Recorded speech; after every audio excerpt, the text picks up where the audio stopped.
আজি ৰাজ্যৰ ৫টা সমষ্টিৰ উপ-নিৰ্বাচনৰ ভোটগণনা আৰম্ভ হৈছে। প্ৰহাৰ গণনা কিয়নো আজি ৰাজ্যৰ ৫টা বিধানসভা সমষ্টিৰ উপ-নিৰ্বাচনৰ ভোটগণনা কিছু সময় পাছতে আৰম্ভ হ'ব। শনিবাৰে পুৱা ৮ বজাৰ লগে লগে আৰম্ভ হ'ব ভোটগণনা পৰ্ব। চামগুৰি, চিডলি, বিহালী, ধলাই আৰু বঙাইগাঁও কোনে মাৰিব হাঁহি? আৰম্ভ হৈছে প্ৰহাৰ গণনা কিয়নো আজি ৰাজ্যৰ ৫টা বিধানসভা সমষ্টিৰ উপ-নিৰ্বাচনৰ ভোটগণনা কিছু সময় পাছতে আৰম্ভ হ'ব। শনিবাৰে পুৱা ৮ বজাৰ লগে লগে আৰম্ভ হ'ব ভোটগণনা পৰ্ব।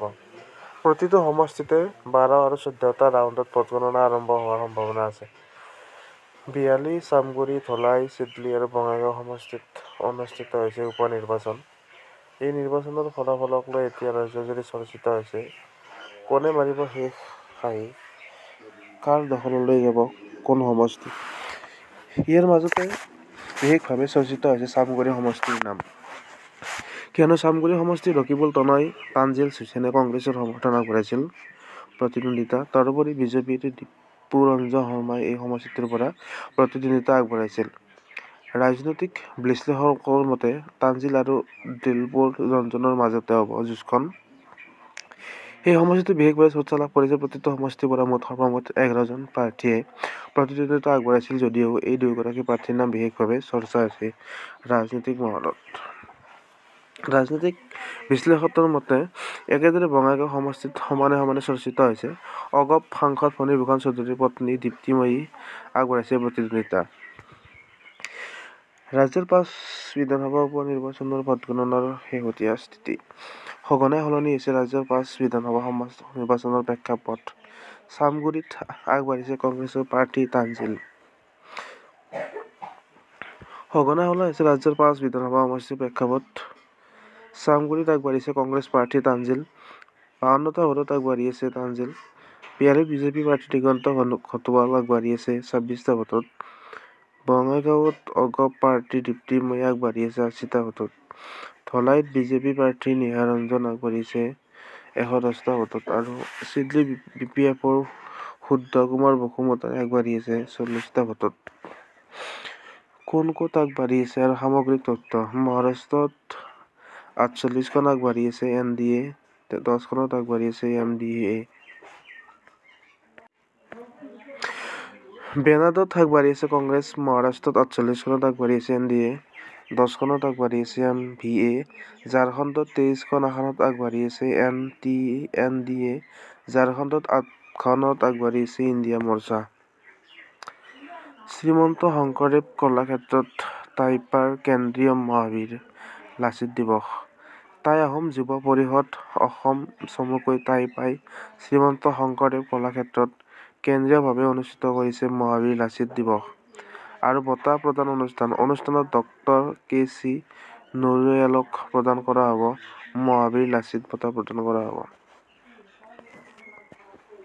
টাই আহোম যুৱ পৰিষদ অসম চমুকৈ টাইপা শ্ৰীমন্ত শংকৰদেৱ কলাক্ষেত্ৰত কেন্দ্ৰীয়ভাৱে অনুষ্ঠিত কৰিছে মহাবীৰ লাচিত দিৱস আৰু বঁটা প্ৰদান অনুষ্ঠান।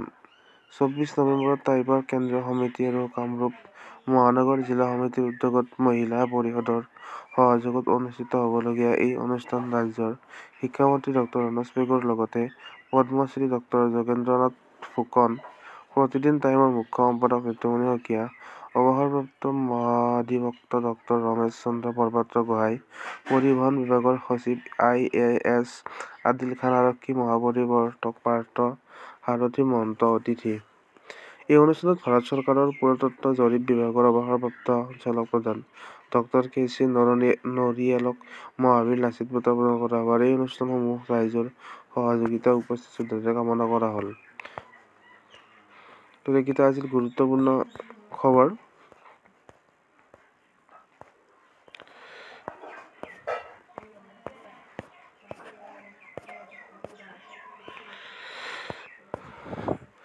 ৰাজ্যৰ ৫ সমষ্টিৰ উপ-নিৰ্বাচনৰ ভোটগণনা আৰম্ভ হৈছে। প্ৰহাৰ গণনা কিয়নো আজি ৰাজ্যৰ ৫টা বিধানসভা সমষ্টিৰ উপ-নিৰ্বাচনৰ ভোটগণনা কিছু সময় ইতিমধ্যে আৰম্ভ হৈছে। শনিবাৰে পুৱা ৮ বজাৰ লগে লগে আৰম্ভ হৈছে এই ভোটগণনা পৰ্ব। চামগুৰি, চিডলি, বিহালী, ধলাই আৰু বঙাইগাঁৱত হ'ব এই ভোটগণনাৰ আৰম্ভ হৈছে প্ৰহাৰ গণনা, কিয়নো আজি ৰাজ্যৰ 5 বিধানসভা সমষ্টিৰ উপ-নিৰ্বাচন ভোটগণনা কিছু সময়ৰ পাছতে আৰম্ভ হ'ব। শনিবাৰে পুৱা 8 বজাৰ পৰা আৰম্ভ হৈছে আৰু লগতে প্ৰতিটো সমষ্টিত 12 আৰু 14টা ৰাউণ্ডত এই ভোটগণনা হোৱাৰ সম্ভাৱনা আছে। বিহালী, চামগুৰি, ধলাই, চিডলি আৰু বঙাইগাঁও সমষ্টিত অনুষ্ঠিত হৈছে উপ-নিৰ্বাচন আৰু এই নিৰ্বাচনৰ ফলাফলক লৈ এতিয়া ৰাজ্যজুৰি চৰ্চিত হৈছে। কোনে মাৰিব শেষ আহি, কাৰ দখললৈ যাব কোন সমষ্টি? ইয়াৰ মাজতে বিশেষভাৱে চৰ্চিত হৈছে চামগুৰি সমষ্টিৰ নাম।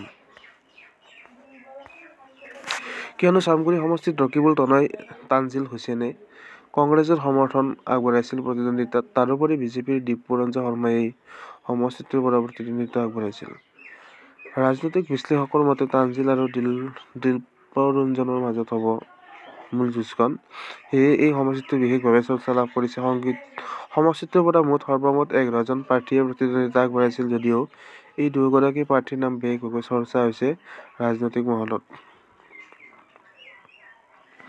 ৰাজনৈতিক বিশ্লেষকৰ মতে তানজিল আৰু দিলপৰঞ্জনৰ মাজত হ'ব এই যুঁজখন। এই সমষ্টিটো বিশেষভাৱে চৰ্চা লাভ কৰিছে। সমষ্টিটোৰ পৰা সৰ্বমুঠ 11 জন প্ৰাৰ্থীয়ে প্ৰতিদ্বন্দ্বিতা আগবঢ়াইছিল যদিও এই দুগৰাকী প্ৰাৰ্থীৰ নাম বিশেষভাৱে চৰ্চা হৈছে। একেদৰে বঙাইগাঁও সমষ্টিত সমানে চৰ্চিত হৈছে।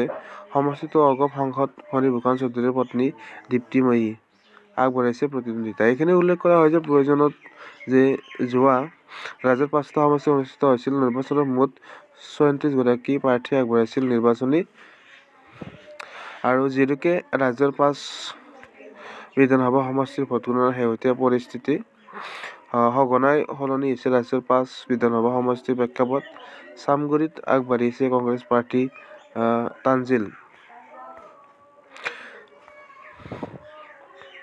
বঙাইগাঁৱত অগপ প্ৰাৰ্থী দীপ্তিময়ী আগবাঢ়িছে 80টা ভোটত।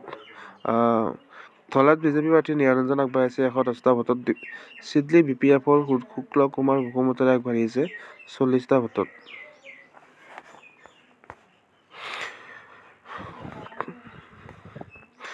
বেনাৰত আগবাঢ়িছে কংগ্ৰেছ। মহাৰাষ্ট্ৰত 48খনত আগবাঢ়িছে NDA, 10খনত আগবাঢ়িছে MVA, ঝাৰখণ্ডত 23খন আসনত আগবাঢ়িছে NDA, ঝাৰখণ্ডত 8খনত আগবাঢ়িছে ইণ্ডিয়া মৰ্চা। শ্ৰীমন্ত শংকৰদেৱ কলাক্ষেত্ৰত টাইপাৰ কেন্দ্ৰীয় মহাবীৰ শ্বহীদ দিৱস।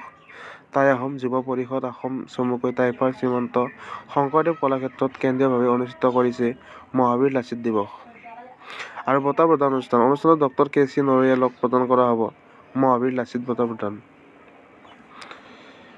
আৰু আনুষ্ঠানিকভাৱে ইয়াত উপস্থিত থাকিব ডক্টৰ ৰণোজ পেগু, লগতে পদ্মশ্ৰী ডক্টৰ যোগেন্দ্ৰনাথ ফুকন, প্ৰতিদিন টাইমৰ মুখপাত্ৰ ঋতুমণি শইকীয়া, অৱসৰপ্ৰাপ্ত মহাধিবক্তা ডক্টৰ ৰমেশ চন্দ্ৰ বৰপাত্ৰ গোহাঁই, পৰিবহণ বিভাগৰ সচিব ISS খাদিল খান, আৰক্ষী মহাপৰিদৰ্শক পাৰ্থ সাৰথী মহন্ত।